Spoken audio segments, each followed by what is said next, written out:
lieu, c'est le bassin d'Arcachon. La ville, c'est Andernos. Et son ancrage dans le paysage d'Arcachon et du bassin va donner la trame du projet.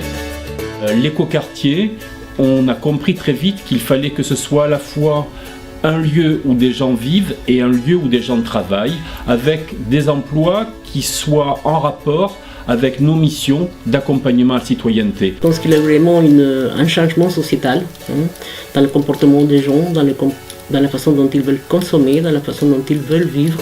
J'ai été vraiment sollicité par Sexo Habitat pour faire un projet où l'humain trouve sa place, où la nature trouve sa place. Il ne peut pas y avoir développement durable si au centre de la réflexion on ne tient pas compte de l'humain. Créer de l'habitat, créer de l'habitation, créer en fait du mouvement, créer en fait du monde au marché, créer du monde dans la ville. Dans la démarche que nous avons engagée, c'était aller plus loin. C'était pas juste d'avoir une construction écolabellisée, mais d'avoir en fait un espèce d'objet, un ovni, diraient peut-être certains, mais qui soit connecté avec différentes dimensions.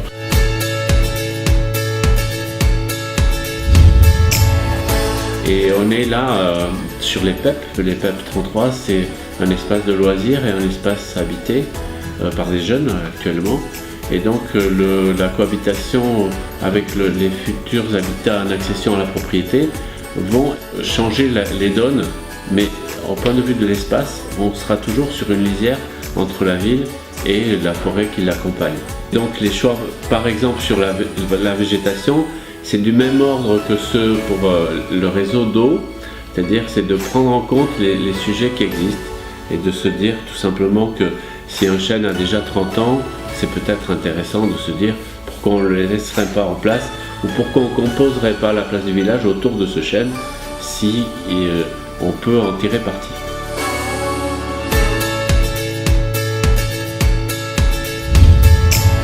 Je crois que quand on porte un projet, il faut être fou, raisonnablement fou, ambitieux, raisonnablement ambitieux. Oui, aujourd'hui, le projet a gardé son ambition, l'ambition de la mixité d'habitation. Nous allons avoir sur ce site à la fois de l'habitat social et à la fois de l'accession au logement. Nous allons avoir sur ce site des activités diversifiées, toujours des activités en termes d'éducation à l'environnement et d'éducation à la citoyenneté, des activités d'accompagnement d'adultes. Va se créer sur ce site une maison de la vie citoyenne, une maison de l'accompagnement professionnel. Nous nous sommes adressés à l'ensemble des institutions qui nous environnent, je veux dire le conseil régional, le conseil général, la communauté de communes du bassin d'Arcachon Nord, mais aussi des institutions telles que la CAF qui nous ont permis de dire oui, c'est dans cette voie que nous devons aller. Il y a pleinement matière à satisfaire un besoin territorial et à satisfaire un besoin humain.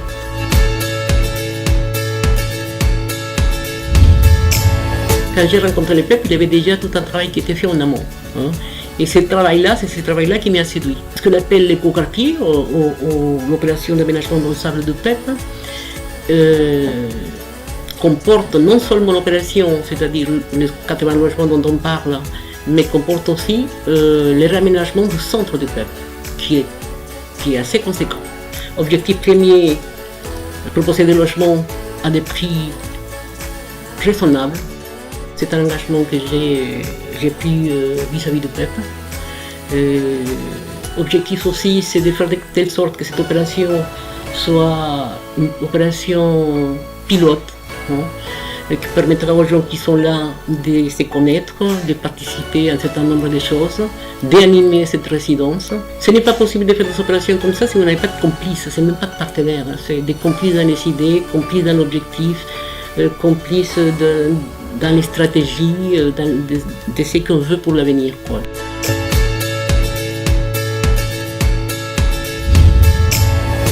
Le PEP 33 a une philosophie, avait le souhait, tout comme nous, d'aller vers une vision d'un habitat plus ouvert, plus participatif. Et donc c'est dans un projet global de réaménagement de leur territoire qu'on est intervenu.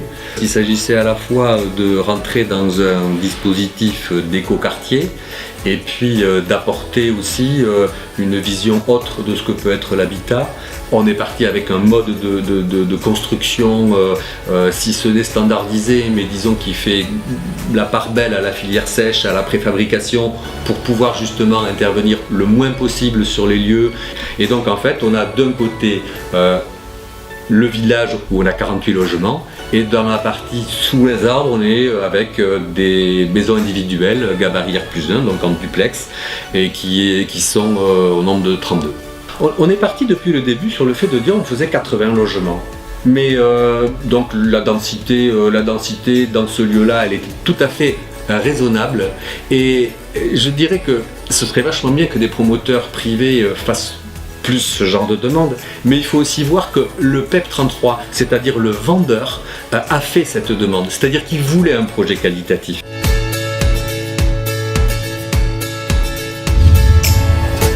On a pu travailler par exemple sur le plan de masse, ce qui est très important pour pouvoir au mieux prendre en compte l'environnement même du projet, le soleil, le vent, la terre, et ainsi prévoir l'implantation optimale de l'écoquartier. Et puis le travail s'est poursuivi jusqu'à la définition de ce qui est un peu le cœur de l'écoquartier, donc les logements individuels ou collectifs. Alors si on revient aux deux échelles, celle de l'urbain ou celle du bâti, si on prend l'urbain par exemple, une des clés était de bien respecter la nature et donc de préserver un maximum la forêt. Le deuxième élément était de travailler beaucoup sur le thème de l'imperméabilisation. Donc, conséquence, le choix des matériaux qui sont suffisamment, par exemple, poreux pour pouvoir permettre la récupération des eaux. Ça a été aussi d'aller rechercher des sources d'énergie renouvelables. C'est avoir une conception qu'on appelle bioclimatique, donc tenir compte de tout cet environnement pour que le bâti soit le moins impactant possible au niveau environnement, le moins consommateur d'énergie et le plus agréable à vivre.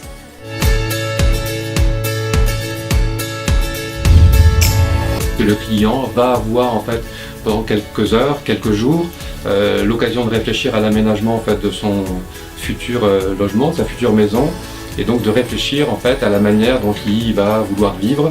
On va proposer également 3 aménagements en fait différents par maison, qui permettra en fait à chacun de nos futurs acquéreurs de disposer en fait des pièces comme ils le souhaitent. Il y aura des propositions de configuration de couleurs où en fait on pourra créer des assemblages entre le crépi, les volets, et on va proposer en fait là à partir de courant mars, avril, la résidence en découverte à nos futurs acquéreurs.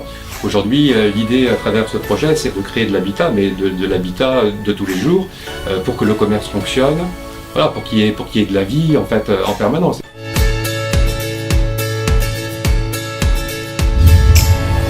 Nous avons en fait une vision politique publique de nos actions, et par définition une action de politique publique c'est une action en partage où un certain nombre en fait d'acteurs sur un territoire donné peuvent se rencontrer, partager en fait ensemble un enjeu commun avec des lectures différentes mais avec un objectif commun. Enfin, je pense qu'un lotissement traditionnel ne nous aurait pas intéressé, enfin voilà, très clairement. Enfin, nous ne jouons pas les apprentis sorciers, nous ne sommes pas promoteurs immobiliers, clairement pas. Par contre, nous avons une réflexion militante, engagée, autour de l'enjeu d'utilité sociale, d'intérêt public, et nous essayons de décliner ces aspects-là à travers nos actions. C'est arriver à des prix de marché qui soient tout à fait acceptables pour des primo-accédants, jeunes couples, trentenaires ou quadras, et qui pourraient avoir la possibilité d'avoir leur résidence principale sur le bassin d'Arcachon à Andernos-les-Bains.